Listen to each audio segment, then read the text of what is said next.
Sadasino Sarahasi Tathadina Sidra Chonovyo Maparoyate Kimavariva Kuhakasya Sharmanam Bhakimasid Gahanam Gaviram Namrutyurasi Namrutam Natarinaratrya Annasi Praketa. Namaste. Om Namo Bhagavate Vasudevaya. Respect and gratitude go to the great Vedic sages for giving us the ultimate divine knowledge in the form of the Vedas, and to every generation that came before us who faced it all, stood tall, guarding and passing down the supreme Vedic knowledge for the benefit of all humanity. Om Brahmanandam Paramasukadam Kevalam Jnanamurtim Dvandvatitam Gaganasudrisham Tattvamasyadilaksham Ekam Nityam Vimalamachalam Sarvadhi Sakshibhutam Bhavatitam Trigunarahitam Sadgurum Tam Namami. My obeisance to the Guru, the bliss of Brahman, the one who bestows supreme happiness and is knowledge personified, to the one who transcends the pairs of opposites, is vast as the sky, and who is known as that you are, to the one who is eternal, pure, unchanging, and is the witness of the functions of the intellect, to the one who is above all mental states and the three gunas, my salutations to that divine Guru. Om Namo Bhagavate Vasudevaya. The term Veda stems from the Sanskrit root vid, which means knowledge. Through the Vedas, one acquires the ultimate knowledge and wisdom, or Jnana and Vijnana, after which there would be nothing more left to learn. The Vedas are ancient scriptures that show a seeker the path to attaining that ultimate knowledge and wisdom, or the realization of the self, which is the all-pervading Brahman. The Vedas are also known as Shruti, meaning that which is heard, and are termed Apaurushaya, which literally means that which has not been authored by humans. Krishna Dvaipayana, revered as sage Vedavyasa, is the one believed to have arranged the single Veda into 4 parts, namely the Rig, Yajur, Sama, and the Atharva Vedas. The Rig, Yajur, and the Sama Vedas are known as the Traividya, or the threefold sources of principal knowledge. Sage Vyasa had a son named Shukadev and 4 disciples. He instructed his disciples Paila, Jaimini, Vaishampayana, and Sumantu to spread the knowledge of the Vedas, Rig, Yajur, Sama, and Atharva, respectively. Each of the 4 Vedas is made up of 4 parts. They are Samhitas, Brahmanas, Aranyakas, and Upanishads. Upanishads are also called Vedanta, or the end, peak, or goal of all the Vedas. The Samhitas and Brahmanas come under the division called Karma Kanda, and the Aranyakas and Upanishads belong to the division known as Jnana Kanda. It would be interesting to note that each of the 4 sections of the Vedas represents a stage in the progression of human knowledge. A. The Samhitas, which are the first part of each of the Vedas, consist of mantras and hymns that eulogize deities that represents the different elements of nature on which humans have always so greatly depended. This part includes sacrificial ceremonies in which mantras are chanted with the aim of pleasing the deity or deities for whom a particular ceremony is conducted. B. The Brahmanas form the second part of each of the Vedas. They describe karma or action and the how in the chanting of mantras and the performance of yajnas or ritual sacrificial ceremonies done as offerings to the deities. This part consists of detailed procedures for various rituals. C. The Aranyakas, which constitute the third part, look into the why of the karma or action performed. This is a stage of inquiry and analysis in order to gain a deeper understanding of all that is done. The term Aranya means forest. It is said that sages of those times would go to the forest to meditate. That was a stage when the practical conducting of rituals started to come down while the sages went into spiritual contemplation. They interpreted the various rites and rituals and derived deeper meanings out of them. D. The Upanishads appear after the Aranyakas and at the end of the Vedas. That is why they are called Vedanta, which means the end, summit, or goal of the Vedas. This is the part in which a seeker finds the ultimate knowledge of the all-pervading self. To sum up what I said so far, the Samhitas and the Brahmanas belong to the first division known as the Karma Kanda, or section of action, and the Aranyakas and the Upanishads to the Jnana Kanda, or section of knowledge. The term Mimamsa means reflection, investigation, or critical inquiry. Jaimini, who praised the Karma Kanda, wrote a treatise on it. It is called Purva Mimamsa, meaning the earlier or prior inquiry. The treatise he wrote on the Brahmanas is called the Karma Mimamsa. Sage Vedavyasa, who analyzed the Jnana Kanda, called his work Uttara Mimamsa, which means the later investigation or inquiry.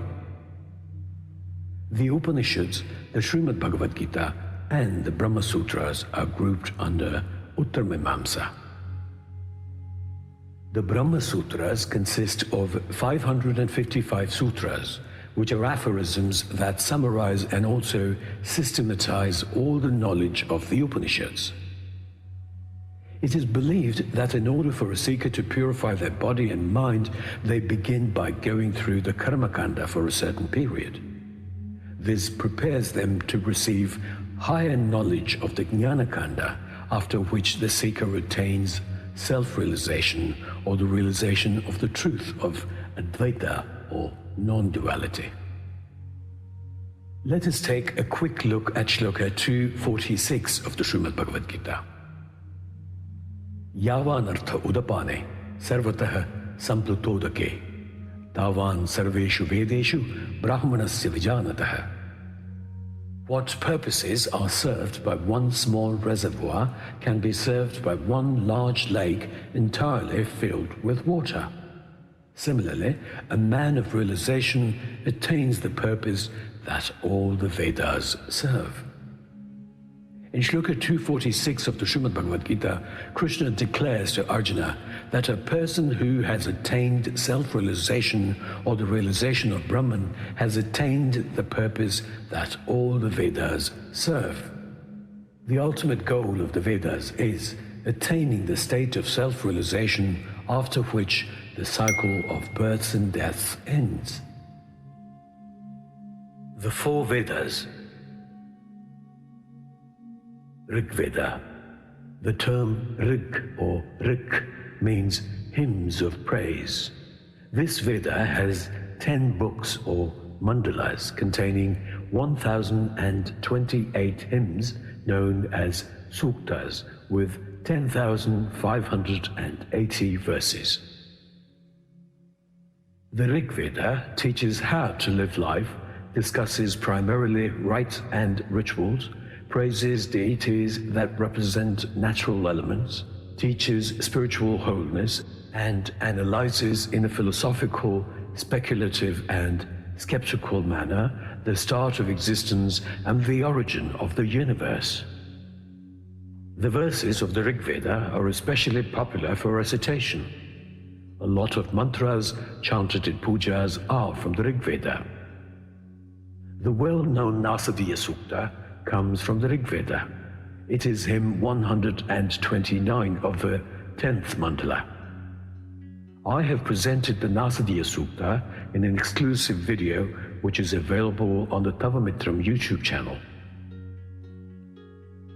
The Nasadiya Sukta is a perfect example to show the analytical, skeptical, and non-dogmatic approach towards spiritual seeking and acquiring knowledge, for which Vedic studies are light years ahead of other later philosophies.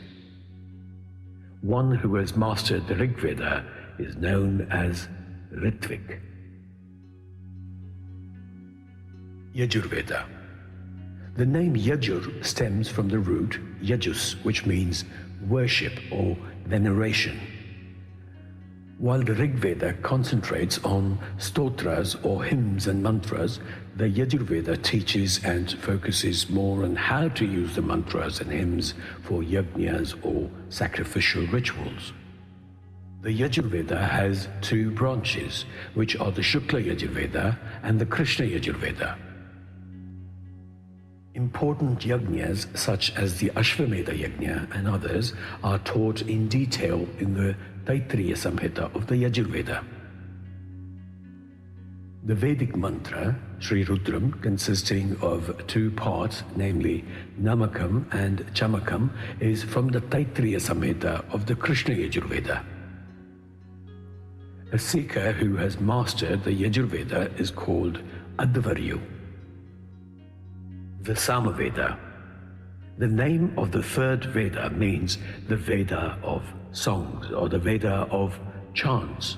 Almost all of its 1,900 shlokas are from the Rig Veda. One could say that the Samaveda is the song version of the Rig Veda. The Samaveda is always sung and hardly ever read or recited.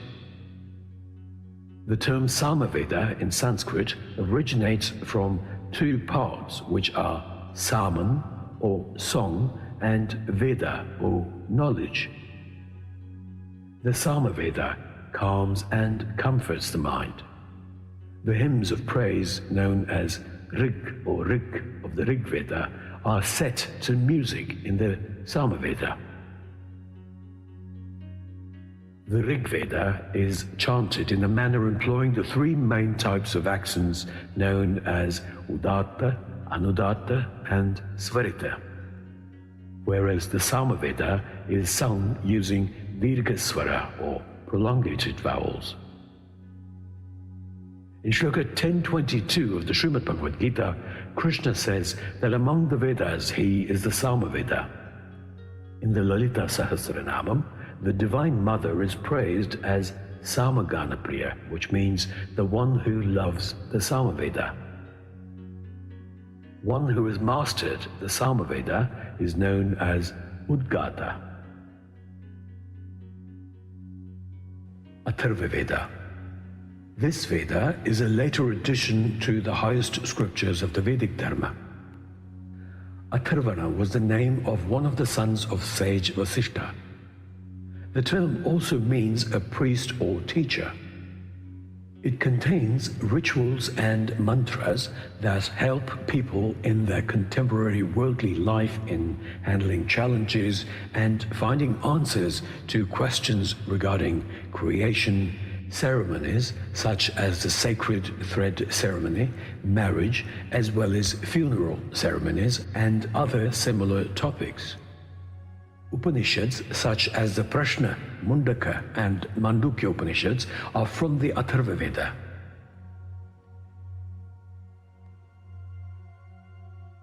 After the brief introduction to the four Vedas, we shall now take a look at the 10 main Upanishads among the 108 known Upanishads.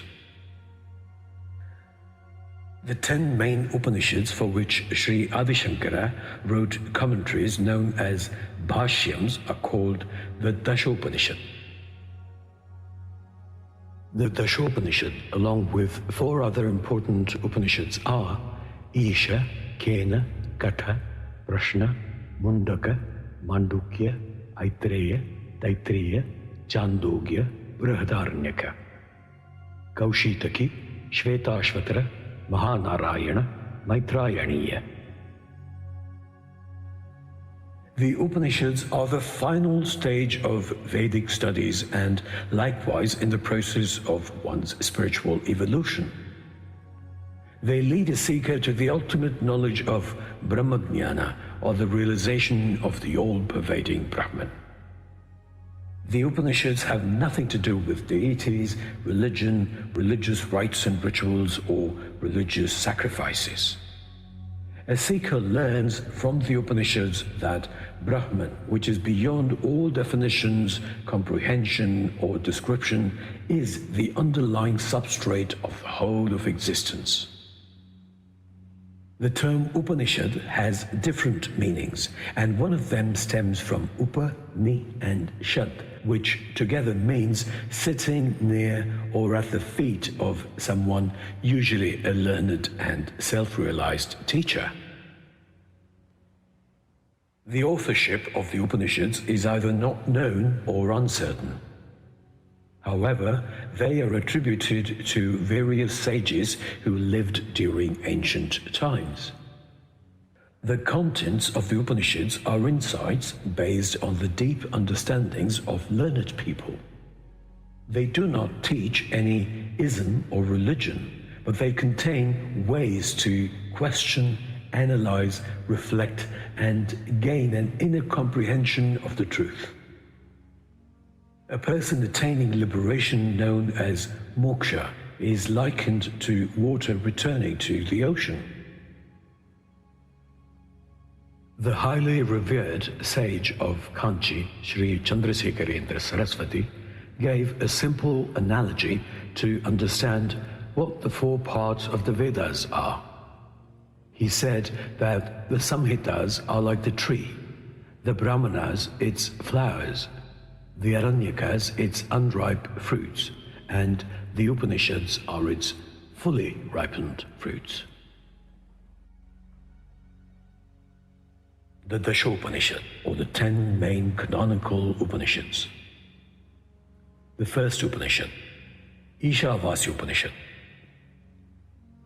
This Upanishad, which is one of the shortest Upanishads, appears in the Shukla Yajur Veda. It is about the wholeness of existence. Ishavasya means covered, enveloped, or filled with the Supreme Divine. The Upanishad begins with a Shanti mantra, or peace mantra. Om Purnamadaha Purnamidam Purnat Purnamudachyate Purnasya Purnamadaya Purnameva Vashishyate. Om Shanti Shanti Shanti. It means the invisible absolute Brahman is complete, and this universe is complete. The visible complete whole comes from the invisible perfect and complete whole. Even when the complete visible whole is removed from the invisible complete whole, the absolute Brahman, or the complete whole, remains unchanged. Om, peace, peace, peace. The Upanishad gets its name from the first word of its mantra, Isha Vasimidam Sarvam Yatkincha Jagatyam Jagat Tena Tyaktena Bhunjita Magritah Kasya Svidhanam. It means all that exists in the universe is encompassed and owned by the omnipresent Supreme Being. You own nothing, but you are provided with whatever is necessary for existence. Enjoy the real by renouncing the unreal and freeing yourself from the never-ending bond of karma. Never seek unreality, nor covet the wealth of another. The second Upanishad, Katha Upanishad. This Upanishad is found in the Talavakara Brahmana of the Samaveda. The Katha Upanishad too gets its name from the first word that appears in it, which is Kena, meaning whence, by whom, from whom, or by what. The first mantra of the Upanishad is Om Kene Shitam Patati Preshitam Manaha Kena Pranaha Prathamaha Praiti Yuktaha Kene Shitam Vachamimam Vadanti Chakruhu Kshotram Ka Udevo Yunakti. It means desired and put forth by whom does the mind shoot to its object? Ordained by whom does prana, or the life force, move forward in its functions? Impelled by whom do men speak? What brilliant being causes the eyes and the ears to work? The Katha Upanishad has 4 parts with 34 shlokas in all. After questions and answers from the seeker and the teacher in the first and second parts of the Upanishad, the third part begins with a situation in which Brahman gains victory for the Devas over the Asuras. Note that Devas and Asuras represent the good and bad thought, respectively, that come from the mind. The Devas claimed that the victory was purely theirs. Brahman noticed the false pride in them and appeared before them. The egotistical Devas, consisting of Indra, who indicates the Jivatma, which is nothing but the Atman identified with the ego of a person, Agni, who represents speech, and Vayu, who represents the mind, attempted to find out who the resplendent being was, but they failed, although Indra, or the Jivatma, was the closest one to find out who that divine being was. Indra saw a beautiful woman, Uma or Durga, who represents the intellect or Buddhi, who was present in the same quarter of the sky, and asked her who the adorable and resplendent being was. She said it was Brahman, and that it was through the victory of Brahman that they had attained glory. This illustrates the truth that Brahman cannot be realized through the senses, but only through the intellect and beyond. The Katha Upanishad says that the one who knows that Brahman is incomprehensible knows, and the one who thinks he has comprehended Brahman knows not. The third Upanishad, Katha Upanishad or Katha Upanishad. This Upanishad, which has been dated to a period around the 5th or 6th century BCE, is known as one of the Mukhya or primary Upanishads. Among the 108 Mundaka Upanishads, which are considered to be canonical scriptures, the Katha Upanishad is the third one on the list. The Upanishad has 2 parts with 3 sections, each known as Vallis, just as the sections in the Taittiriya Upanishad are called. The Katha Upanishad is found in the section of the Katha school of the Krishna Yajur Veda. It contains some of the fundamental ideas of the practice of yoga. The first Valli contains the story of sage Vajashravas, who organizes a Vedic ceremony to please the deities in order to receive divine favors from them. He invites poor priests and gives them a lot of gifts, which include old and sick cows. Young Nachiketa, or Nachiketas, the son of the sage, finds this deed to be dishonest and asks his father to whom he would be giving his son. The father is not pleased with such a question and yells angrily, saying he would give his boy to Yama, the god of death. Nachiketa, being a born seeker and learner, sets off to meet Yama. You might want to watch the video titled You and the Chariot Analogy, available on the Tavamitram YouTube channel. Nachiketa is granted 3 boons by Yama. His first wish is to be returned home to the earthly plane and his father to be calm and pleasant again. His second wish is to be taught the way to perform the secret fire yajna, or the fire ritual, after performing which a person attains moksha, or salvation with the Supreme Brahman. The third wish that Nachiketa places before Yama is to know what happens to a person after death. Yama immediately grants his first wish. He then grants him the second one by teaching him the yajna, or fire ritual, which leads to salvation. Yama is pleased with the learning abilities of young Nachiketa and renames the yajna as Nachiketa Yajna.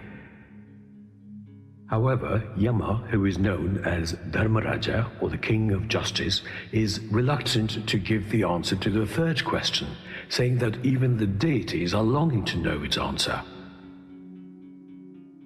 Nevertheless, the persistence showed by Nachiketa convinces Yama to impart to the boy Atma-jnana, or the great divine knowledge of the self. Yama begins his discourse in the second valli, saying that there are 2 main paths that interest people. The first one leads to the pleasure of the senses, while the other leads to spiritual satisfaction. He confirms that the former path leads to death, whereas the second one leads to immortality. Stating that the Atman is never born nor does it die at any time, Yama says that the Atman remains eternal even when the body is killed. You could compare this with Shloka 220 of the Srimad Bhagavad Gita. In the third valli, Yama, using the analogy of a chariot, explains to Nachiketa that the body, or shariram, is the chariot, the self is the master of the chariot, the intellect is the charioteer, or sarathi, the mind, or manas, represents the reins. The horses are the different senses or indriyas, and the path or gochar that the chariot drives on is the material world. The fourth valli is about the nature of the Atman, universal and spiritual oneness, and how the Atman can be known. The fifth valli contains the answer to Nachiketa's third question. Yama analogizes the body with a city that has 11 gates, symbolizing the 9 bodily orifices, the navel and the head. Some interpret the 11 gates to the 5 senses of perception, 5 of action, and the mind.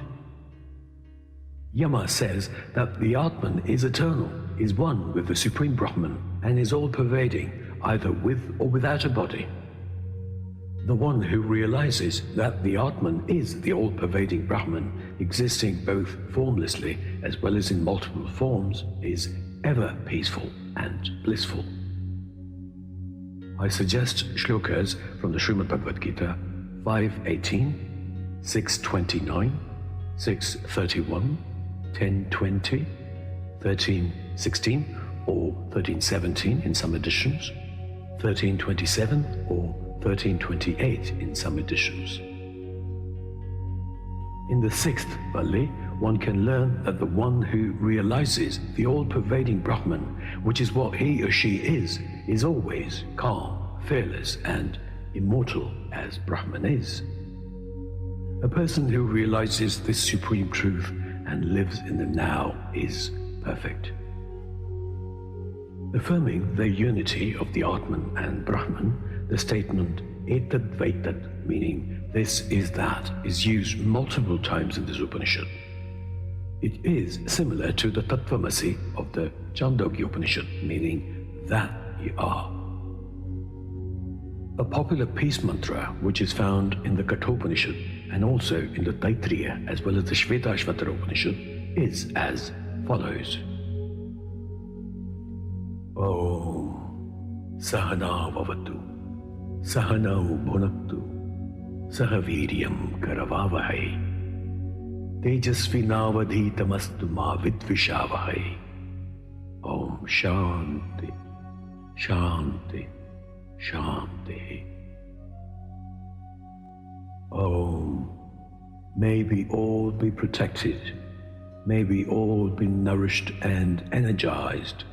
May we all work together with energy. May we all be enlightened and rise to a higher degree of intellect, and may there be no hostility. Om.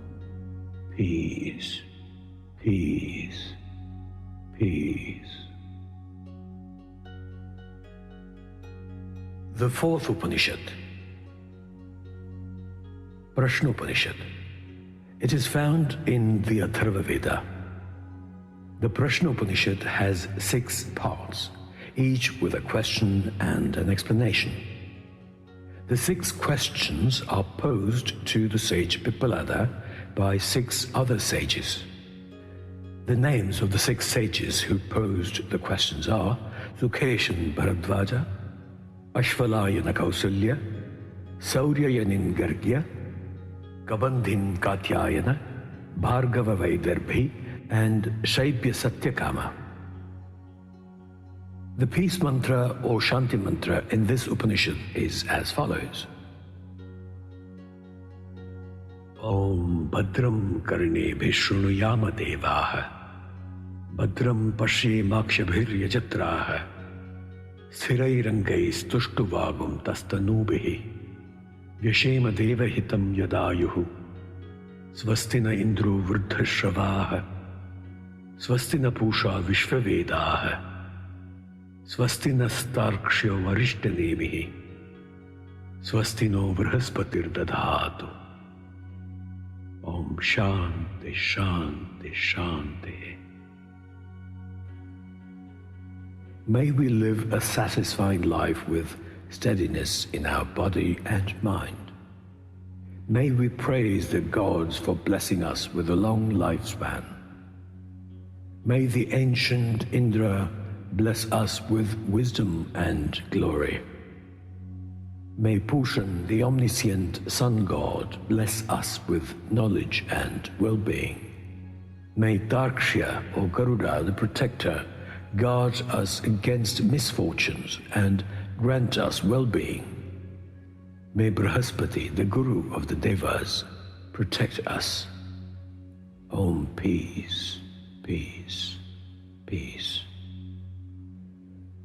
The 6 questions are: Question 1. How did creation or the beginning of life happen? Question 2. What is a living being? Question 3. The third question has subdivisions. A. How and where is life or prana born? B. How does life or prana come into a body? C. How does it exist in it, having divided itself into 5 parts? D. By what means does it go out? E. What is the relation between prana and the outside world or nature? F. How does prana interact with the self, body, senses, and mind? Question 4. The fourth question consists of 5 sub-questions, which are: A. What is it that sleeps in a man? B. What is it that is awake when he sleeps? C. What is the organ or deity controlling the organ that dreams? D. What is it in a person that experiences happiness? E. On what are they all established? Question 5. What is meditation, and what does a person obtain by meditating upon the sacred monosyllable Om? Question 6.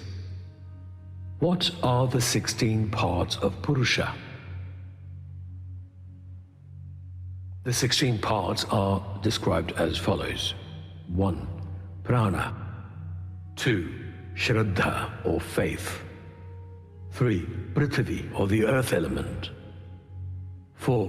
Apaha, or the water element. 5. Tej, or the fire element. 6. Vayu, or the air element. 7. Akash, or the ether element. 8. Indriyas, or the senses. 9. Annam, or food. 10. Mana, or mind. 11. Tapa, or penance. 12.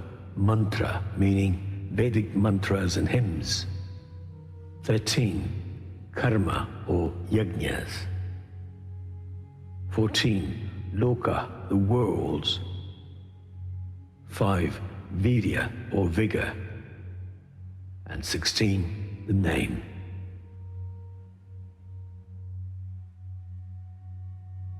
The fifth Upanishad, Mundaka Upanishad. This Upanishad also exists in the Atharva Veda. The term Mundaka, which means shaved head, indicates that this Upanishad is for true sannyasins who have crossed mundane life and have attained high levels in their spiritual pursuit on the path of the Jnana Marga, or the path of knowledge. At the very start of the Upanishad, with 3 parts, a challenging statement is made against everything finite and therefore against imperfect sciences. It begins with Saunaka's question to sage Angiras, asking what it is through the knowledge of which everything becomes known. It is not the mastery of a mountain of mere words, but rather the direct knowledge of the self that is truly valuable. Furthermore, it would be pointless to seek any other knowledge without this self-knowledge. The teacher, sage Angiras, imparts knowledge to his pupil Saunaka. He starts by stating that there are 2 kinds of knowledge, which are aparavidya and paravidya. Aparavidya denotes knowledge of lower or inferior status. This includes all the knowledge taught in the Vedas and other Vedic scriptures, rituals, language, grammar, etymology, prosody, and astrology. Paravidya is the one superior to aparavidya. It is the highest knowledge of the immutable and imperishable self and the realization of the supreme truth, which is the source of all. Seekers use aparavidya to attain paravidya. The sage teaches that the self is not really experienced by any individual as it really is, but it is only its effects that are experienced. Further, he instructs Saunaka to grasp the great weapon of the bow, which constitutes the knowledge of the Upanishads, to fix the arrow which has been sharpened by constant worship, and finally to draw back the bowstring with the power of affirmations of the transcendent to hit that imperishable mark, Brahman. In the Mundaka Upanishad, another well-known analogy of 2 birds that represent the Jivatma and the Paramatma or Ishvara is given by the sage. The 2 birds living together are perched on a tree that represents the body. While one eats the sweet fruit of the tree, the other is simply watching it without touching or eating the fruits. This demonstrates that when the bird, Jivatma, due to its kama or lust, karma or action, and avidya or blindness to the ultimate truth, enjoys the fruits which are pleasure and pain, Paramatma, Ishvara or the Self, remains an unattached witness and is not affected by the results of eating the fruit. Satyameva Jayate, meaning truth alone prevails, which is the national motto of the Republic of India, occurs in Shloka 3.1.6 of this Upanishad. Satyameva Jayate Nanratam, Satyena Pantha Vitato Devayanaha, Yena Akramanturshayo Hyaptakama, yatra tat satyasya paramam nidhanam. The sixth Upanishad, Mandukya Upanishad. Just like the Mundaka Upanishad, the Mandukya Upanishad too exists in the Atharva Veda. This Upanishad is about the significance of the mantra Om. Mandukya, which is the name of the Upanishad, means a frog. Just as a frog takes giant leaps equivalent to 2 or 3 steps, a seeker who masters the Om mantra and its essence leaps across the different stages and arrives directly at the 4th stage of Turiya. There are 3 common states of consciousness, which are Jagrata, Svapna and Sushupta, which are the wakeful state, the dream state and the sleep state, respectively. However, that which exists in all the 3 states is Turiya, which literally means the 4th. The Mandukya Upanishad, with only 12 mantras, is the shortest among the 10 canonical Upanishads known as the Dashopanishad. Among the Mahavakyas, or great statements of the Upanishads, the one that says Ayamatma Brahma, which means the self or the Atman is Brahman, comes from the 2nd mantra of the Mandukya Upanishad. The 7th Upanishad, Aitareya Upanishad. This Upanishad can be found in the Aitareya Aranyaka of the Rig Veda. This Upanishad, which is attributed to sage Aitareya, contains 3 chapters with 33 mantras in all. What existed before creation and the different stages of creation have been discussed in this Upanishad. It was the Atman, or self, that was before creation, after which space, the heavenly bodies and so on were created by the Supreme Self. Creation and procreation through the various stages of conception, development, the entry of the Atman as Jiva into the body and the birth of a child have been explained. The Mahavakya, Prajnanam Brahma, which means Brahman is knowledge or insight, comes from this Upanishad. The 8th Upanishad, Taittiriya Upanishad. This Upanishad is from the Krishna Yajur Veda. It contains 3 parts, which are Shikshavalli, Anandavalli and Bhruguvalli. The section called Shikshavalli deals with the subject of the education of a pupil during the Gurukula period.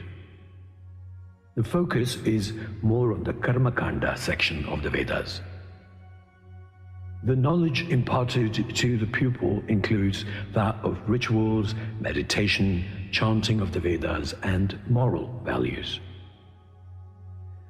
The renowned philosophical tenets Satyam Vada, meaning speak the truth, and Dharmam Chara, meaning follow the path of Dharma or righteousness, are from this Upanishad.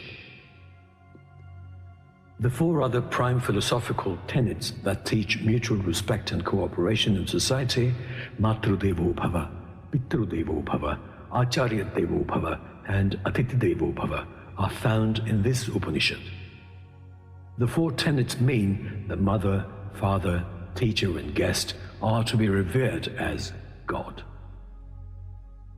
The 2nd part, Anandavalli, is about Brahman, or the absolute reality, and Jnana, or knowledge. It deals with the Panchakosha, or the 5 sheaths that block one's conscious awareness of Brahman in their jiva. The Panchakosha, or the 5 sheaths, are 1. Annamaya Kosha. This is the outermost and most vulnerable kosha, referring to the body which depends on food for its survival. A balanced diet and sufficient rest are the ones that influence this kosha. 2. Pranamaya Kosha. It is the layer of the life force and breath. This layer animates the body that survives on the first kosha. 3. Manomaya Kosha, which is the psychological, or rather mental layer, influences the perception and thinking processes of a person. 4. The Jnanamaya Kosha is the one that governs the wisdom, intellect and intuition of a person. It is the one that is behind one's spiritual and intellectual growth. 5. Anandamaya Kosha is the happiness kosha. This kosha transcends the other koshas and is the one that is nearest to the Atman, Self or Brahman. It is the layer in which one feels one with Supreme Consciousness, self-realization or God. This is the kosha that can be comfortably attained by people who have learned the science of meditation. The third section is the Bhrigu, which contains the knowledge imparted by sage Varuni to his son Bhrigu after the latter requested his father for Brahmopadesha, or knowledge of Brahman. Varuni explains to Bhrigu about Brahman and advises him to experience Brahman through meditation. He asks his son to first contemplate and learn about food, breath, eyes, ears, speech, and the mind, and then try to find out what is behind them. That, he said, is Brahman. Bhrigu, after the first stage of his meditation, arrives at a conclusion that Annamaya Kosha is the highest stage of understanding. However, as he continues to meditate, he passes the other koshas and takes to deeper meditation. After each stage of meditation, he moves on, believing that every kosha he crosses is the highest one. He finally arrives at the Anandamaya Kosha and concludes that it is the joy within and the bliss of the soul that is the highest spiritual state. The 9th Upanishad, Chandogya Upanishad. This Upanishad can be found in the Chandogya Brahmana of the Samaveda and is one of the most prominent among the Prasthanatrayi, or the three main scriptures, namely the Upanishad, the Brahma Sutras, and the Bhagavad Gita, that are revered as canonical texts of the Vedic Sanatana Dharma. Sage Uddalaka Aruni, or Aruneya, asks his son Shvetaketu, who returns after his education, if he has acquired from his teachers the knowledge of that with the help of which one can see that which cannot be seen, hear that which cannot be heard, and know that which cannot be known. The son replies in the negative, for which the father sage Uddalaka imparts the knowledge which forms the shlokas of the Chandogya Upanishad. Sage Uddalaka says that through the knowledge of clay, one learns about the pots that can be made from it. Through the knowledge of gold, one can know about the jewelry that can be made from it. The objects created out of the base material might have different forms, but the essence always stays the same. Similarly, knowing about Parabrahman, that which is behind truth, existence, and everything, can help a seeker know all about the impermanent world. The Upanishad contains the Panchagni Vidya, or the doctrine of the 5 fires of life. Panchagni, or 5 fires, symbolize the various levels in the evolutionary processes and the transmigration of the soul into the body to which it is bound. The 5 fires are higher astral levels of the universe, the intermediate space that causes rains, the earth, man, and woman. All events are connected. The birth of a child is not an isolated event, but it is a process that is a progression of a series of events that began at much higher levels. That being the case, every child and every manifestation is a child of the universe. It is like coming and going, rising and falling in samsara, with its never-ending cycle of attachments. The methods of liberating oneself from these natural principles that keep a jivatma locked in cycles are important parts of this section. The Mahavakya, Tattvamasi, which means that you are, is from this Upanishad. The word in Sanskrit, Tat, or that in English, refers to the Supreme Paramatma, super soul, or super consciousness, which is what you are. The 10th Upanishad, Brihadaranyaka Upanishad. This Upanishad is found in the Shatapatha Brahmana of the Shukla Yajur Veda. It is the largest among the Dasha Upanishad, or the 10 Principal Upanishads. Brihad means large. The largest planet of the solar system is called Brihaspati in Sanskrit. The Brihadaranyaka Upanishad is believed to have been composed somewhere around the 6th century BCE. The name Brihadaranyaka can be literally interpreted as great or large forest. This Upanishad is credited to sage Yajnavalkya. It is an elaborate treatise on the subject of the Atman, or the Self. There are 6 chapters in this Upanishad that are grouped into 3 Kandas. The first 2 chapters are called Madhukanda. The 3rd and 4th chapters are called Munikanda or Yajnavalkya Kanda. And the 5th and 6th chapters are called Kilakanda. It is in the first chapter of this Upanishad that the Mahavakya Aham Brahmasmi is declared. The reasoning for this is that at the time when the entire universe came from nothingness, the only principle that existed was Ahamsa, or I am He. And it is that all-pervading principle that exists in all existence, including me. And therefore, I am He, or Aham Brahmasmi. The 6 chapters discuss various matters such as the Atman, dreams or perception in the dream state, moksha, salvation or self-realization, karma or cause and effect, ethics and values, human psychology, and metaphysics, which explains the non-duality of the whole of existence, or the whole. The Shanti mantra, Om Purnamada Purnamidam, that we saw in the Isha Upanishad, is found as mantra 511 in this Upanishad too.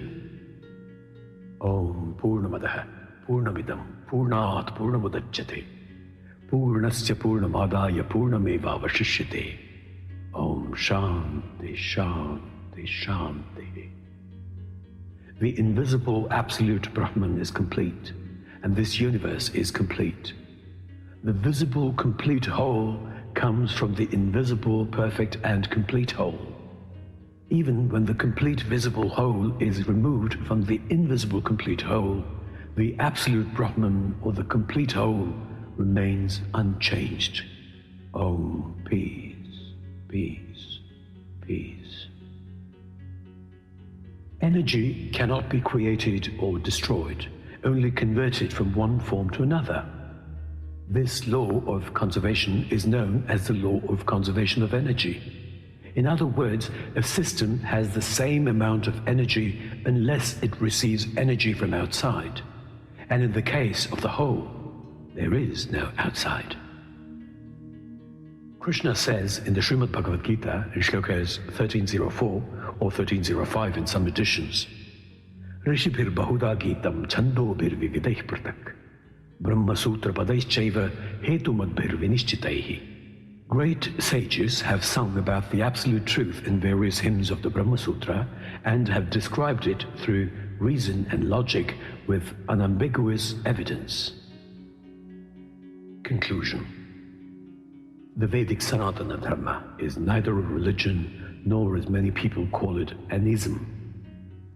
It is an intellectually enriching path rife with discussions, debates, and analyses that can save a seeker tremendous amounts of time in their quest for truth and the ultimate experience of So Aham, or that I am.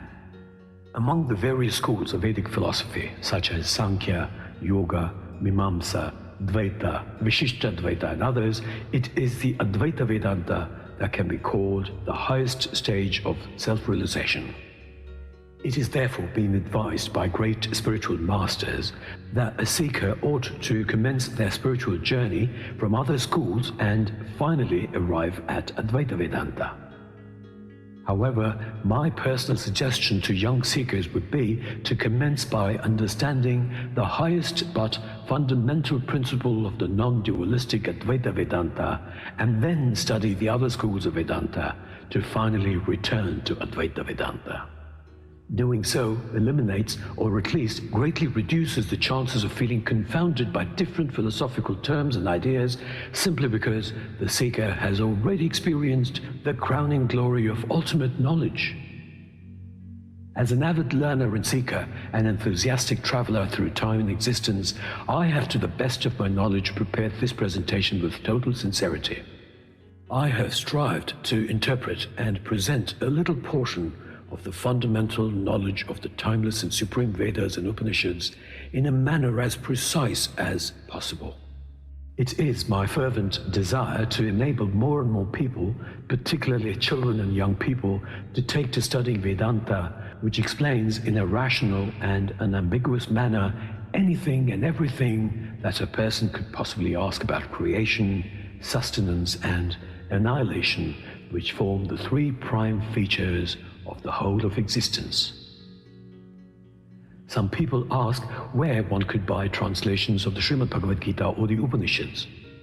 A simple search on the internet should help in finding PDF versions of some principal Upanishads translated and interpreted by different Indian spiritual teachers. I suggest the following books which you could add to your list.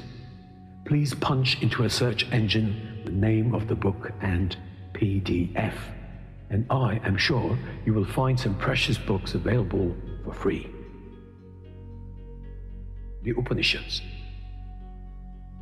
Kaushitaki, Shvetashvatara, Mahanarayana, Maitrayaniya. The Gitas, Ashtavakra Gita, Avadhuta Gita, Uddhava Gita. To study the Srimad Bhagavad Gita, you could visit my Bhagavad Gita site, for which the URL is bit.ly/tvmgita. You could read the Srimad Bhagavad Gita and also find there other resources that I offer through my site. I hope you found this presentation useful and that you have gained some fundamental knowledge of the Vedic Sanatana Dharma that you could share with others, or provide as answers when you are asked about the Vedic Dharma by people from other cultures. Thank you. May peace reign in your heart, mind, and soul. Harihi Om. Jai Shri Krishna.